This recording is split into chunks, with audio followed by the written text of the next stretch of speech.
হরে কৃষ্ণ। প্রিয় কৃষ্ণ ভক্তবৃন্দ, আশা করি ঈশ্বরের কৃপায় আপনারা সকলেই ভালো আছেন। আজও আমি আপনাদের মাঝে উপস্থিত হয়েছি আরও নতুন একটি শিক্ষণীয় কাহিনী আপনাদের শ্রবণ করানোর উদ্দেশ্যে। তো আসুন শ্রবণ করা যাক। রাধে রাধে। ভগবান শ্রীকৃষ্ণের একজন ভক্ত ছিল, তার নাম ছিল সুরদাস। সুরদাস ছিলেন ভগবান শ্রীকৃষ্ণের একজন পরম ভক্ত। তিনি শ্রীকৃষ্ণকে যার পরনায় ভক্তি করতেন ও ভালোবাসতেন।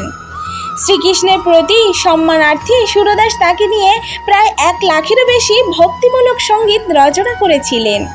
গল্পানুসারে সুরদাস ছিল একজন অন্ধ ব্যক্তি। তিনি একবার বৃন্দাবনে গিয়েছিলেন। যিনি একবার বৃন্দাবনের আঙিনা ঝাড়ু দিতে গিয়ে রাধারানীর পায়ের নূপুরটিকে কুড়িয়ে পেয়ে থাকেন। সেই সময় রাধারানী তাকে অনুসরণ করছিলেন, কিন্তু যখন রাধারানী তার নূপুরটি সুরদাসের কাছ থেকে ফেরত চায়, তিনি তা ফেরত দিতে অস্বীকার করেন এবং নূপুরটি ফিরিয়ে দিতে সম্মতি দেন না, এই বলে যে তিনি অন্ধ হওয়ার কারণে তার কাছে নিশ্চিত কোনো প্রমাণ নেই যে তিনিই রাধারানী আর সেই নূপুরটির অধিকারিণী তিনি। যখন রাধারানী সেই নূপুরটি না পেল, তখন সে ভগবান শ্রীকৃষ্ণকে স্মরণ করল এবং ভগবানকে বলল যে, হে প্রভু, দেখো তোমার ভক্ত আমার নূপুর দিচ্ছে না।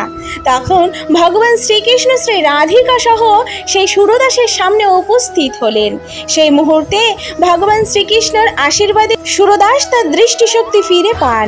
এই ঘটনাটির পর আপ্লুত বিহ্বল সুরদাস তার সামনে ভগবান শ্রীকৃষ্ণ ও শ্রী রাধারানীকে প্রত্যক্ষ করা মাত্র করজোড়ে প্রভুর কাছে নিবেদন করে যাতে তার চোখের দৃষ্টি পুনরায় ফিরিয়ে নেওয়া হয়। ভগবান শ্রীকৃষ্ণ এর কারণ জানতে চাইলে উত্তরে সুরদাস তাকে জানান যে তিনি স্বয়ং ভগবান শ্রীকৃষ্ণের দর্শন পেয়েছেন আর সেটাই তার সর্বশ্রেষ্ঠ পাওয়া জীবনের কাছ থেকে। সুরদাস আরও বলেন যে শ্রীকৃষ্ণ দর্শন করার পর তিনি এই জগতে আর কিছুই পুনরায় দেখতে চান না। তখন ভগবান পুনরায় তার দৃষ্টিশক্তি ফিরিয়ে নেন এবং তাকে তৃতীয় নয়ন দান করে, যে নয়ন দ্বারা সেই পৃথিবীর কোনো কিছু নয়, স্বয়ং শ্রী রাধাকৃষ্ণের রাসলীলা প্রত্যক্ষ দর্শন করছেন। রাধে রাধে।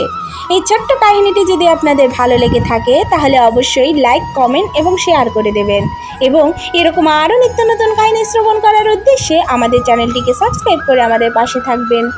তো আজ এই পর্যন্ত, আবারও দেখা হবে নতুন কোনো ভিডিওতে।